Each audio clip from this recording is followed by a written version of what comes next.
তারপরে আরেকটা ক্ষুধাদ্রোহী দাঁড়াইল, ফেরাউন। আল্লাহ তাআলা ফেরাউনকে আল্লাহ তাআলা এমনভাবে শাস্তি করলেন, ফেরাউনরে মারার পরে আল্লাহ তাআলা পানির মধ্যে ফালাইলেন, পানি গছে না। যখন পানি গছে না, এটাই দিয়ে ফালাই দেয় উপরে, মাটির উপরে, তখন মাটিও গছে না। যারা ফেরাউনের আচরণ করবে তারারে কোনো দেশে গছবে না। এটা ফেরাউন থেকে শিক্ষা। আল্লাহ তাআলা আমাদেরকে এরকম একটা ফেরাউনের কবল থেকে আমাদেরকে আল্লাহ তাআলা তালেবানদের উসিলায় নাজাত দিয়েছেন। তালেবান শব্দের অর্থ হলো ছাত্র সমাজ। এজন্য আফগানিস্তানের যারা আছে সবাইকে তালেবান বলা হয়। তালেবান কেন? তারা ছাত্র সমাজ যুদ্ধ করছে 20 বছর। 20 বছর যুদ্ধ করে আমেরিকারে তারাই দিছে। আর আমাদের ছাত্র সমাজ এগুলো আবাবিল ফাকির মতো। আবাবিল ফাকি কোরআনের মধ্যে আছে না, সূরা আল ইমরানের মধ্যে। আবাবিল ফাকি আব্রাহা বাদশারে প্রতিহত করছে কি দিয়া? তারা আসলে অস্ত্র শস্ত্র সজ্জিত, হাতিমালি, হাতির বাহিনী নিয়া। আর আল্লাহ তাআলা ছোট ছোট ফাকির হাতে দিছেন কি? কথা বলেন না, ছোট ছোট পাথর। আল্লাহ তাআলা কি দিছেন? পাথর, ছোট ছোট পাথর। একদিক দিয়ে অস্ত্র শস্ত্রে সজ্জিত, আরেক দিক দিয়ে ছোট ছোট পাথর। জিতছে কে? ছোট পাথরওয়ালা। জিতছে কে? ছোট ছোট পাথরওয়ালা। তো একদিক দিয়ে অস্ত্র শস্ত্রে সজ্জিত সমস্ত জালেম বাহিনী, আর আমাদের ছাত্রদের হাতে কি ছিল? ছোট ছোট পাথর। এটা আল্লাহ কোরআনে আগে বলে দিছে এরকম ঘটনা হবে। এটা আশ্চর্যের কোনো বিষয় না। খালি কোরআন শরীফের মধ্যে একটু চিন্তা করলেই পাওয়া যাবে। এটা কোরআন থেকে বাইরেছি। আবাবিল ফাকি ছোট পাথর দিয়া জালেম সমাজ আব্রাহাকে প্রতিহত করছে। আর আমাদের দেশের ছাত্ররা ছোট ছোট পাথর দিয়ে আমাদের জালেম বাহিনী, পুলিশ বাহিনীরে প্রতিহত করছে। ঠিক আসতে কোন কেন কইলে জোরে কন, কথা হন জোরে কইতে তো অসুবিধা না। প্রত্যেকটা মানুষ এখন নিঃশ্বাস পালাইতেছে বুক বইরা। আস্তে আস্তে কোন করে, জোরে বলতে হবে। কারণ আলেম ওলামারা নির্যাতিত হয়েছে বেশি। কোরআনের পাখি হযরত সাইদি সাহেব এরকম আর আলেম আমরা পাবো? নির্যাতিত হইয়া জালেমের বন্দিশালায় মারা গেছে। আমাদের বড় বড় আলেমরা জালেমদের হাতে নির্যাতিত হয়েছে। আমরা ডরায়া কথা বলতে পারি নাই। এখন আমাদের দেশ স্বাধীন দেশ। আমরা ছোটোবেলা স্বাধীনতার গল্প শুনছি, বাস্তবে দেখছি। যদি আমাদেরও সুযোগ আইতো আমরাও যাইতাম কি যাইতাম না? আপনারা অনেকে যান নাই, কিন্তু এলাকা থেকে অনেকেই গেছে। যুদ্ধের ময়দানে অনেকে যুদ্ধ করছে। কি দিয়া? আব্রাহার মতো জালেম বাদশার বিরুদ্ধে ছোট ছোট পাথর দিয়া বিজয় আসছে পাথরের মাধ্যমে। এজন্য ভবিষ্যতে যেন আর কোনো জালেম আমাদের দেশে না আসতে পারে, যেন সর্বশ্রেণীর মানুষ সজাগ থাকতে হবে। আল্লাহ তাআলা সবাইকে কবুল করেন, বলেন আমিন। আল্লাহ তাআলা কারবালার মধ্যে এরকম ঘটনায় ঘটাইছেন। কাতলে হুসাইন দার হাকিতে মার্গে এজিদ আস্ত। ইমাম হুসাইনকে ডাইকাই না এজিদি বাহিনী হযরত ইমাম হুসাইনকে মাইরা বসছে, যে মনে মনে চিন্তা করছে যে হক শেষ করে দিবে। হকের পক্ষে যারা আওয়াজ তুলছে তাদের হক বন্ধ করে দিবে, গলা টিপা শেষ করে দিবে।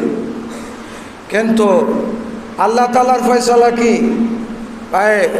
দিন জিন্দা হতা হয় হর কারবালা কে बाद।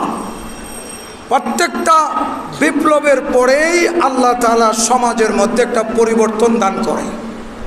আল্লাহ তাআলা বিপ্লব ঘটায়া তালেবানদের আরবি শব্দ হলো তালেবান, মানে ছাত্র সমাজ। ইচ্ছা করলে যুগ যুগে ছাত্র সমাজ যা ইচ্ছা তাই করতে পারে। আপনারা দেখতেছেন ছাত্ররা প্রথমেই সমাজ থেকে আবর্জনা তাড়াইয়া দিয়া এখন নিজেরাই ঝাড়ু দিয়া পুরা বাংলাদেশ পরিষ্কার করতেছে, আবার নিজেরাই ভলান্টিয়ারের কাজ করতেছে। আলহামদুলিল্লাহ। আল্লাহ তাআলা হুসাইন রাদিয়াল্লাহু তাআলা আনহুর ঘটনা কারবালার ঘটনা ঘটায়া পুরা জাতিকে শিক্ষা দিয়েছে, হকের বিরুদ্ধে যত শক্তি নিয়ে তোমরা নামো। 22,000 ইজিদি বাহিনী 72 জন মানুষের বিরুদ্ধে নেমেছ। তো যাই না রাখো, 72-এর জয় জয়ধ্বনি কিয়ামত পর্যন্ত থাকবে। আজ পর্যন্ত কোনো একজন মানুষের নাম, কোনো একটা মানুষ এজিদ বইলার নাম রাখছে আমার জানা নাই। একটা মানুষের নামও এজিদ কেউ রাখছে আমার জানা নাই। আপনারা কি কেউ শুনছেন যে কেউ নাম এজিদ আছে? কিন্তু ইমাম হুসাইনের নাম, আমার নামও হুসাইন, আলী হুসাইন।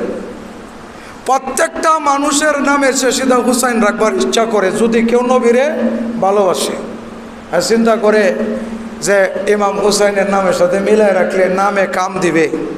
নামে কি দিবে? কাম দিবে। আল্লাহ রাসূল বলেন, সাম্মু বি আসমাইল আম্বিয়া, তোমরা তোমাদের নাম নবীদের নামের সাথে মিলায় রাখো, ওলিদের নামের সাথে মিলায় রাখো, তাহলে এই নামে কিয়ামতের দিন কাম দিবে। যখন আল্লাহ তাআলা বলবে আইনা ফাতেমাতুজ জাহরা, ফাতেমাতুজ জোহরা কোথায়? কুম বিইজনিল্লাহ, আল্লাহর আদেশে তুমি দাঁড়াও হাসরের মাঠে। তো ফাতেমা নামের যত মহিলা আছে সমস্ত মহিলারা দাঁড়ায় যাবে ফাতেমা নামের উসিলায়। আল্লাহ তাআলা সব ফাতেমা নামওয়ালা মহিলাদেরকে মাফ করে দিবে। সুবহানাল্লাহ। जो जलाता है किसी को खुद भी जलना है जरूर, शम्अ भी जलता है लेकिन परवाना जलने के बाद। যদি কেউ কাউকে জ্বালায়, কাউকে কষ্ট দেয়, কাউকে আঘাত দেয়, কাউকে জ্বালাইতে চায় তো নিজেও জ্বলতে হয়। ছোট ছোট কীট পতঙ্গগুলা নিজেরা জ্বলে, আগে মোমবাতি জ্বলায়, তারপরে সেগুলা জাবদা মারা যায়। যুগে যুগে যে যাকে জ্বালাইছে আল্লাহ তাআলা তখন এটাকে শক্ত হাতে ধরে। ইন্না বাতাসা রাব্বিকা লাশাদীদ, আল্লাহর ধরাটা বড় শক্ত। তো আল্লাহ তাআলা শক্ত হাতে ধইরা ওইগুলোকে জ্বালায়া দেয়। এমন তো জ্বালা ফুরাও দেখতেছেন 16 বছর পর্যন্ত ভিতরে বাইরে জ্বালা খাইয়া তখন তারা জ্বালাইছে। তো আমরা চাইব, আমরা মসজিদের ভিতর থেকে আওয়াজ দিব, এই মিডিয়ার মধ্যে যাবে ওয়াজগুলা, আমরা চাইব যেন আর জ্বালাও পুরো আমাদের দেশে না হয়। সবাই মিলে একাকার হয়ে, আমাদের এতদিন ছিল হাসিনা বাংলাদেশ, এখন আমরা সোনার বাংলাদেশ গড়ব। সবার নিয়ত আছে, আমরা আর কোনো জ্বালাও পোড়ার মধ্যে নাই। আমরা সবাই সবার জায়গা থেকে আমাদের দেশকে সোনার বাংলা দেখতে চাই। কথা বলেন ঠিক কিনা? আল্লাহ তাআলা সবাইকে কবুল করে। আল্লাহ তাআলা বলেন, ইন্নাল্লাযীনা ইউযুনাল্লাহা ওয়া রাসূলাহু, যারা আল্লাহকে কষ্ট দেয়, আল্লাহর রাসূলকে কষ্ট দেয়, আল্লাহ তাআলা বলে লাআনাকুমুল্লাহু ফিদ দুনিয়া ওয়াল আখিরাহ। আল্লাহ তাআলার যে ভয়ানক আযাব আছে, এই আযাব দুনিয়ার মধ্যেও দান করে, আখিরার মধ্যেও আল্লাহ তাআলা দান করে। ওয়া আ'আদ্দা লাহুম আযাবাম মুহিনা, আল্লাহ তাআলা বলে তাদের জন্য আমি আল্লাহ তাআলা আযাব, ভয়ানক আযাব রেখেছি। এরপর পরে আল্লাহ তাআলা বলে শুধু আমার